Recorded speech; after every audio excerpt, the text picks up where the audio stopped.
Alors mes chers amis, j'aimerais passer en revue aujourd'hui avec vous un certain nombre de halachot qui concernent le soir du Seder et qui ne sont pas suffisamment connus ou en tous les cas dont on ne comprend pas toujours le sens. Alors commençons par le commencement. Commençons le Seder avec Kadesh ou Chatz. Qu'est-ce que Kadesh? Kadesh c'est le Kiddush. On procède au Kiddush. Simplement il va y avoir une différence entre ce Kiddush et le Kiddush habituel du vendredi soir ou des jours de fête. Quelle différence? Généralement, lorsqu'on procède au Kiddush, le maître de maison prend une coupe de vin, il récite la bénédiction et il acquitte tous les convives qui se trouvent autour de la table. S'ils veulent goûter un petit peu du vin, c'est bien, c'est conseillé, mais il n'y a rien d'obligatoire. Dans ce Kiddush-là, tout le monde va devoir boire. Et non seulement boire, mais boire une certaine quantité. La quantité de Rov Revit, la majorité d'un Revit. Qu'est-ce qu'un Revit?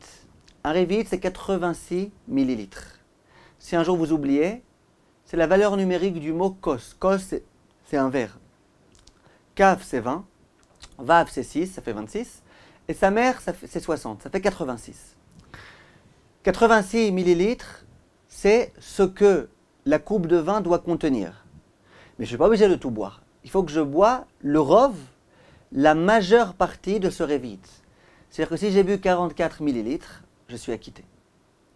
Il y a un point important à savoir, c'est que contrairement au Kiddush, au sujet duquel on a l'habitude de dire que ça suffit amplement de boire 44 millilitres, peu importe la dimension, la taille, la contenance du verre, là au sujet de Pessah, il y a certains décisionnaires qui disent qu'il faut boire non pas Rov Revit, mais Rov Kos, la majeure partie du verre. C'est-à-dire que si j'ai un grand verre immense, j'avais un oncle comme ça qui avait amené un verre du Maroc immense, dans lequel on pouvait mettre 1,5 litre de vin. Et bien d'après certains décisionnaires, ça ne suffit pas qu'il boit 44 millilitres. Il faut qu'il boit la majorité de ce verre. Et donc c'est énorme. Voilà pourquoi au Seder, c'est bien d'avoir des beaux verres, certes, mais petits, qui ne contiennent pas trop. Comme ça, on peut boire non seulement le Rov Revit, mais aussi le Rov du verre, la majeure partie du verre, et s'acquitter d'après tout le monde. Comment ça se fait qu'au sujet du Kiddush, en général, ce n'est pas la peine que tout le monde boive, or que là, il faut que tout le monde boive? Réponse, c'est que ce verre, non seulement c'est le Kiddush, mais c'est aussi l'un des 4 kosot. Vous savez que le soir de Pessah, il y a une obligation à tout un chacun, homme, femme, enfant, de boire 4 verres de vin. Et le premier verre, c'est celui-là. Donc, ce n'est pas possible que moi, je m'acquitte de boire ce verre parce que le maître de maison a bu. Non, le maître de maison, il a bu, il s'est acquitté lui-même. Moi aussi, il faut que je bois activement de mon verre pour pouvoir m'acquitter. Et donc, tout un chacun doit boire de son verre. Ce verre, il ne faut pas le siroter. Pour qu'on puisse considérer qu'on l'a bu, il faut le boire, comme on a l'habitude de boire. Boire, il vaut mieux essayer de boire le Rov Revit en une fois, c'est-à-dire d'un trait. Mettre le verre et boire d'un trait. Ou alors en 2 fois, mais pas plus. Ceux qui ont vraiment beaucoup de mal, qui s'efforcent à boire cette quantité en pas plus que 4 minutes. Mais ce n'est pas l'idéal. L'idéal, c'est en 1 trait ou 2 traits, mais surtout pas plus. Au sujet de la bénédiction qu'on va devoir réciter sur ces verres. En venant réfléchir intelligemment. Lorsque je vais faire Kadesh, je vais réciter Boré Peri Hagefen sur le premier verre de vin. Ensuite, lorsque je vais devoir réciter la bénédiction lors du Magid sur le 2e verre de vin, vous êtes d'accord que ce n'est pas la peine de réciter la bénédiction. J'ai déjà récité sur le premier verre de vin. Donc jusqu'à présent, tout va bien. Premier verre, il faut réciter. 2e, ce n'est pas la peine. Ensuite, il va y avoir le Birkat Hamazon. Le Birkat Hamazon, il va être une interruption entre la première bénédiction que j'ai récitée sur le premier verre de vin et le verre que je vais boire juste après le Birkat Hamazon. Donc vous comprenez bien que sur la 3e coupe de vin, qu'est-ce qu'il va falloir faire? À nouveau, refaire une bénédiction de Boré Peri Hagefen, puisque le Birkat Hamazon a été une interruption. Ensuite, lorsque je vais boire un 4e verre de vin, est-ce que ça va être la peine de réciter à nouveau Boré Peri Hagefen? Ben non, il y a quelques minutes, tu viens de réciter Boré Peri Hagefen sur ton verre de Birkat Hamazon. Et il n'y a rien qui a interrompu entre-temps. Donc, ce n'est pas la peine. Voilà quelle est la logique pure, et voilà quelle est la coutume séfarade. Elle obéit à la logique, a priori, vous avez bien compris. Simplement viennent les Ashkenazim et ils disent non. On doit réciter la bénédiction non seulement sur le premier verre de vin, mais aussi sur le second, et aussi sur le 3e et sur le 4e. Comment ça se fait? Le premier et le 3e, on a compris. Mais pourquoi sur le deuxième et sur le quatrième? Ça défie toute la logique de la halakha a priori. Disent les décisionnaires ashkénazes, c'est parce qu'on a un principe. C'est que chacun des 4 verres constitue une mitzvah à part entière. J'ai une mitzvah de boire un premier verre, j'ai une autre mitzvah de boire un deuxième verre, j'ai une autre mitzvah de boire un troisième verre, j'ai une autre mitzvah de boire un quatrième verre. Donc chaque verre, c'est une mitzvah à part. Donc, il faut réciter une bénédiction sur chaque verre. Question qu'on me pose en général, est-ce qu'il faut procéder à la shtifa ve'adacha de chaque verre? Vous savez qu'il y a une coutume, à chaque fois qu'on a un verre de vin, de bien le nettoyer. De le nettoyer avec de l'eau, à l'intérieur, à l'extérieur, pour être sûr qu'il est vraiment propre et nickel, au moment où on va réciter la bénédiction. Est-ce que c'est la peine de procéder à cette shtifa et adacha de chaque verre de vin ou pas? D'après le Kaf HaChaim, d'après la Kabbale, c'est bien effectivement de procéder. Au premier, deuxième, troisième, quatrième, entre chaque verre, on rince bien le verre et on le remplit à nouveau de vin. La coutume du Mishnah Brura, c'est que le premier verre, il faut procéder à shtifa ve'adacha, il faut bien le nettoyer. Le deuxième, c'est pas la peine. Le troisième, uniquement si le verre est sale, sinon c'est pas la peine non plus. Et le quatrième, c'est pas la peine. Voilà, en 2 mots, ces halachot-là. Ensuite, on continue. Kadesh uchatz. C'est quoi uchatz? Uchatz, c'est on se lave les mains. Pourquoi on se lave les mains? Le pain, on va le manger plus tard. Réponse, parce que qu'est-ce qui vient après le uchatz? Kadesh uchatz, karpas. On va manger le karpas. C'est quoi le karpas? Le karpas, c'est un petit peu de salade comme ça, un petit peu de... Chacun prend ce qu'il a envie comme espèce de légumes pour le karpas. En tous les cas, on prend un petit peu de karpas et on le trempe dans de l'eau salée. Pourquoi dans de l'eau salée? Pour se souvenir de l'amertume qui fut celle de nos ancêtres. Or, lorsqu'on prend un légume et qu'on le trempe dans de l'eau, même si c'est de l'eau salée, il faut tout d'abord procéder à la netilat yadayim, sans bracha. Mais on procède à l'ablution des mains. Si vous voulez, un jour, on fera toute une série de cours à ce sujet. Dans quelle mesure, quand, comment, pourquoi? En tous les cas, telle est la halakha. Donc, étant donné qu'on va prendre avec nos mains ce karpas-là, ce céleri, qu'on va tremper dans de l'eau salée, il faut tout d'abord procéder à l'ablution des mains sans bracha. Question, pourquoi on amène ce karpas? À quoi il sert? Or, en général, vous interrogez les enfants qui ont étudié à l'école, ils vont vous dire, karpas, ça constitue le mot parer samer. Samer, c'est 60. Et parer, c'est un asservissement insupportable. Pour bien nous montrer, pour bien se souvenir au moment où on mange ce karpas, pour bien se souvenir de l'asservissement des 600 000 juifs qui ont dû endurer cet asservissement insupportable. Parer samer. Mais ça, c'est qu'une allusion. Quelle est la raison d'après la halakha? Pourquoi effectivement on amène ce karpas? Réponse de la halakha, c'est pour que les enfants posent des questions. En général, à quel moment on amène les salades à table? Une fois qu'on a déjà amené le pain, on a déjà fait un motzi, à ce moment-là on amène les salades à table. Ce jour-là, on va emmener la salade, le karpas, on va l'amener avant même d'avoir fait netila. Alors les enfants ils vont dire, mais je comprends pas, on fait kiddush juste après on amène les salades, c'est pas comme d'habitude. Or ce qu'on souhaite, mes chers amis, le soir du Seder, c'est à susciter le questionnement de l'enfant. Que l'enfant dise, papa, qu'est-ce qui se passe? Maman, qu'est-ce qui se passe? Pourquoi on amène les salades avant aujourd'hui? Il y a quelque chose de bizarre. C'est ça qu'on souhaite. C'est la raison pour laquelle on amène le karpas. Si vous comprenez bien la logique, vous comprendrez aussi alors comment ça se fait qu'on ne dise pas que le maror qu'on va amener ensuite, c'est lui qui va susciter la question des enfants. Pourquoi on a besoin d'amener du karpas? Le karpas, c'est vraiment une takana pour susciter la question. Le maror, lui, c'est une obligation de l'amener. On n'a qu'à dire qu'au moment où on va amener le maror, c'est une véritable mitzvah, une mitzvah de la Torah à l'époque, aujourd'hui une mitzvah des Rabbanan, c'est pas qu'une coutume. Qu'au moment où on amène le maror, les enfants ils vont demander comment ça se fait qu'on amène. Réponse non, le maror on l'amène après avoir fait motzi. C'est l'habitude. Après avoir fait motzi, on amène en général la nourriture, les salades, etc. Donc là, les enfants ils vont rien demander. Tout le questionnement il provient du fait qu'on ait emmené le karpas avant d'avoir procédé à la netilat yadayim et au motzi. Il faut que vous sachiez, c'est très important que les enfants posent des questions ce soir-là. Extrêmement important. Pourquoi? Parce que lorsque la Torah nous donne l'ordre de raconter le récit de la sortie d'Égypte et de l'asservissement en Égypte, il est écrit Ki shalcha bincha machar lemor. Lorsque ton fils demain te posera la question. Ça veut dire que la réponse, elle n'a de sens qu'après une question qui a été posée par l'enfant. C'est-à-dire que pour s'acquitter de la mitzvah, il faut qu'il y ait eu une question auparavant. Et certains décisionnaires qui vont dire que si l'enfant n'a pas posé de question, s'il n'y a eu aucun questionnement, on ne s'acquitte pas. La Torah, elle dit lorsque ton enfant demandera, donc il faut qu'il demande. Et c'est important. Alors pourquoi il faut que l'enfant demande? Il y a le Maharal qui explique, tout type d'explication, qu'une réponse qui vient après une question, c'est beaucoup plus intégré dans l'esprit de l'enfant qu'une réponse qui vient alors qu'il n'y a pas eu de question. Tout ce que vous voulez. Mais il faut, d'après la halakha, qu'il y ait eu une question. On raconte qu'un jour, il y avait l'un des grands tzadikim, lorsqu'il était enfant, il était à table du Seder, et son père, il faisait tout type de choses bizarroïdes pour que le fils pose une question. Il a mis un chapeau de clown, il s'amusait à amener la salade avant, à amener des bonbons alors qu'il n'avait pas l'habitude, plein de trucs bizarroïdes. Et l'enfant, il pose rien. Alors, au bout d'un moment, il y en a un qui est venu voir l'enfant, il lui a dit « Mais pourquoi tu ne poses pas de questions ?» Il dit « Moi, on m'a toujours appris. On ne pose pas de questions sur ce que papa fait. Quand papa fait quelque chose, on ne pose pas de questions, on accepte. » En tous les cas, il faut poser des questions.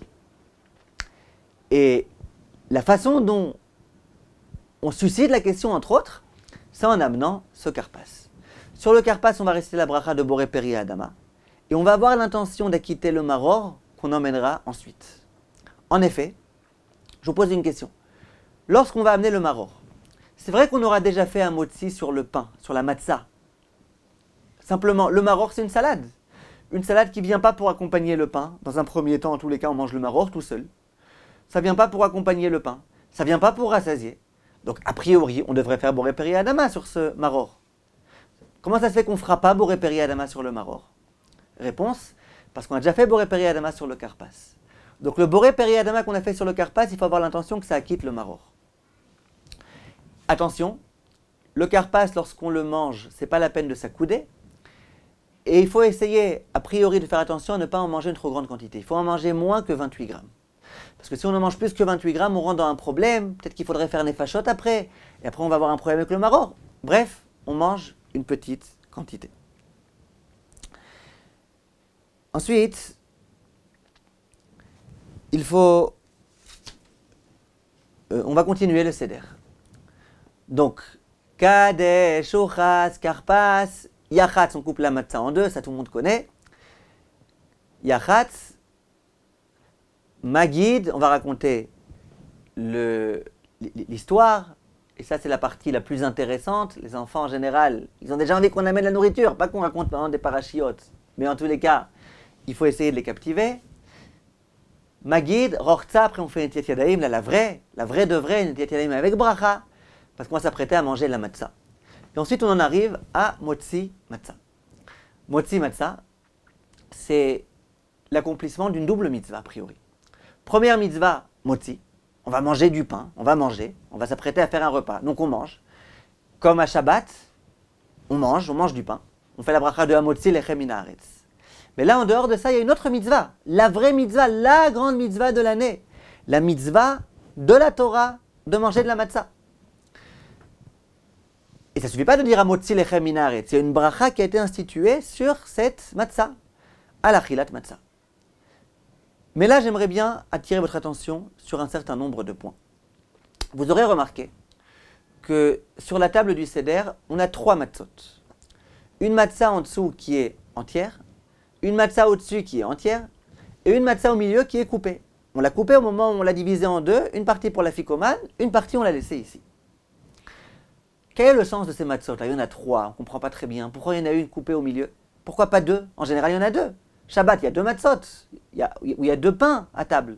Pourquoi il en faut 3? Qu'est-ce qui se passe ici? Écoutez bien. Pourquoi il faut nécessairement qu'il y ait une matzah qui soit coupée?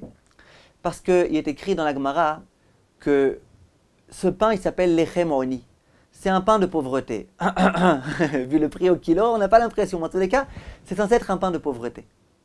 Le pain qui n'a pas eu le temps de monter. Et donc, quand un pauvre mange du pain, il y a écrit, il n'a pas l'habitude de manger un pain entier. Il mange un petit morceau de pain. Ce n'est pas du pain entier qu'il a. Donc il fallait nécessairement qu'il y ait un petit morceau de pain pour pouvoir réciter la bracha de Alachilat Matzah. La bracha de Achilat Matzah, on la récite sur un pain qui est comme le pain que les pauvres ont l'habitude de manger. Donc il fallait qu'il y ait un morceau qui n'est pas entier. Maintenant, quel est le problème? C'est que vous connaissez la halacha, que tout Shabbat et tout Yom Tov, au moment où on procède au Hamotzi, il faut avoir 2 pains entiers. Lechem Mishneh. Comment on va faire lechem Mishneh si j'ai un pain entier et un pain qui est coupé? Alors j'ai envie que ce soit un pain de pauvre, d'accord, mais j'ai une mitzvah. J'ai une mitzvah qui consiste à faire lechem Mishneh.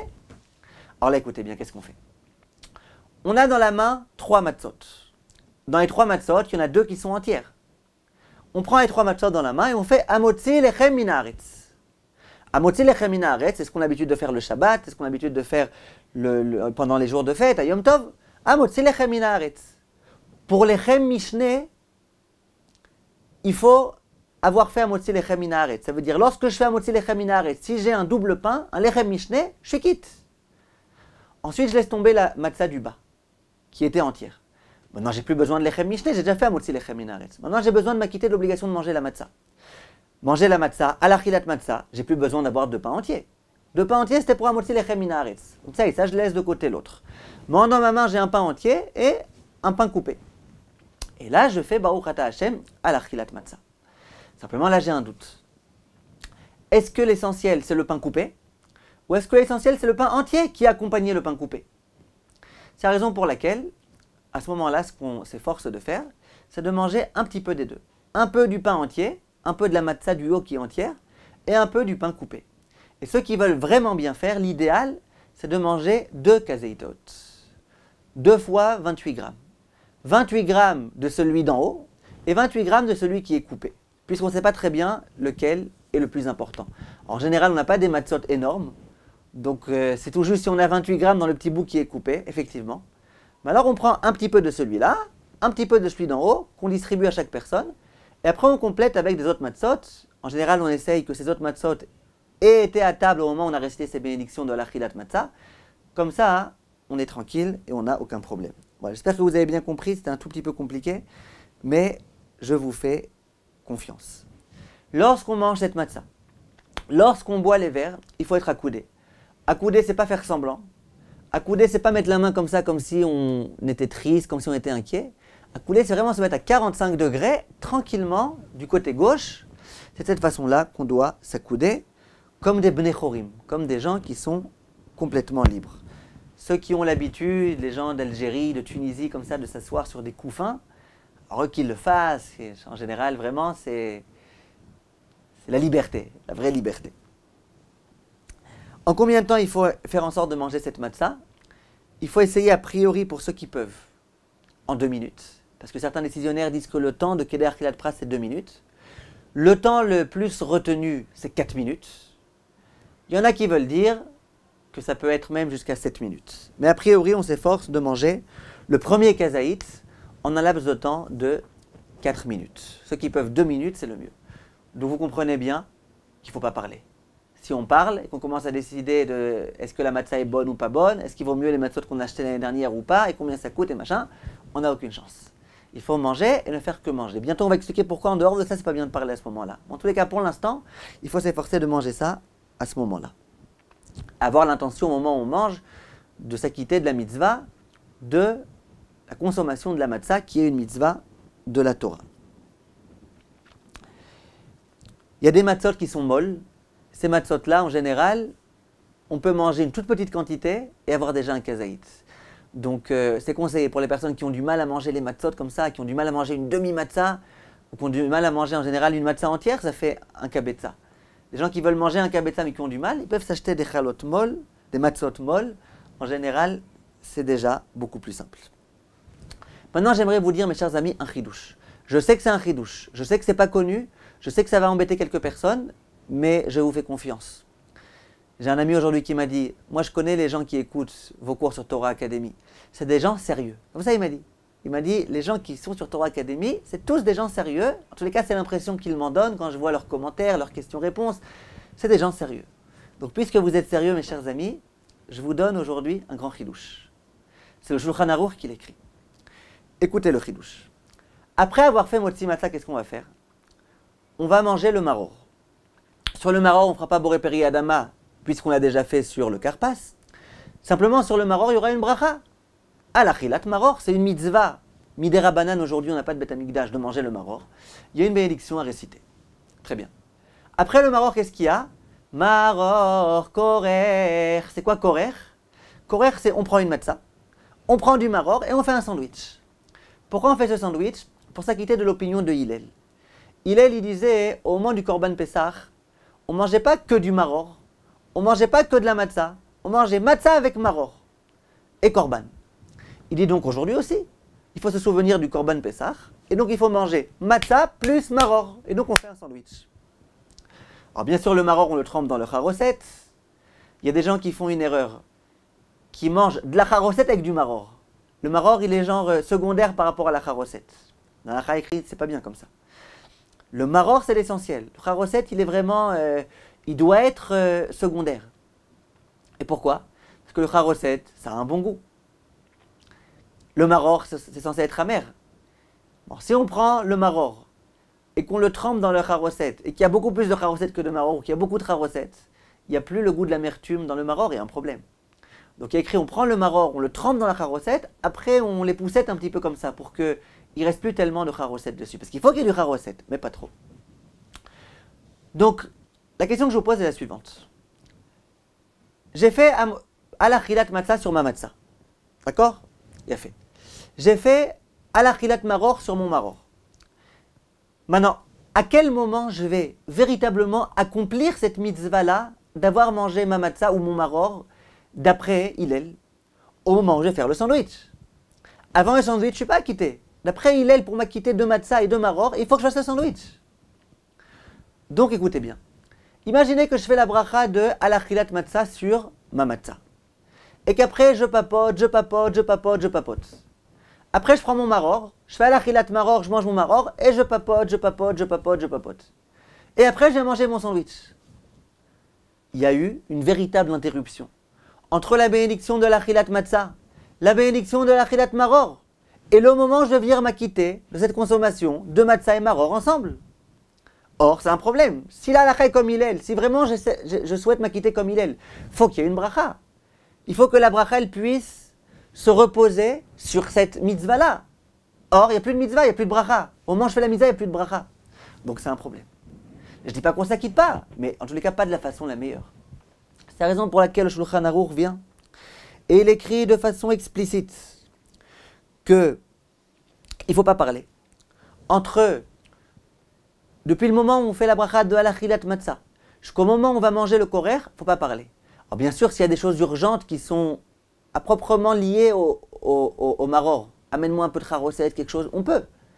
Mais toute chose qui n'a aucun rapport, il faut éviter. Je sais que c'est extrêmement difficile, je sais qu'il y en a qui auront du mal, mais il faut essayer. C'est le Shulchan Aruch.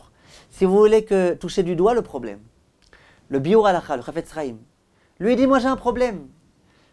Je vois que les gens ont l'habitude, avant de manger le korer, de réciter un petit texte. On fait ça pour s'acquitter d'après Hillel qui disait que ceci et cela. Dit le biur halacha, mais comment ça se fait qu'on fait ce texte, qu'on prononce ce texte? Quand on prononce ce texte, c'est une interruption entre la bracha de halachilat matzah et de maror et la consommation. Or il dit, si encore ça avait été une institution obligatoire, qu'on était obligé de réciter, je veux bien. Mais ce n'est pas obligatoire de réciter ce texte.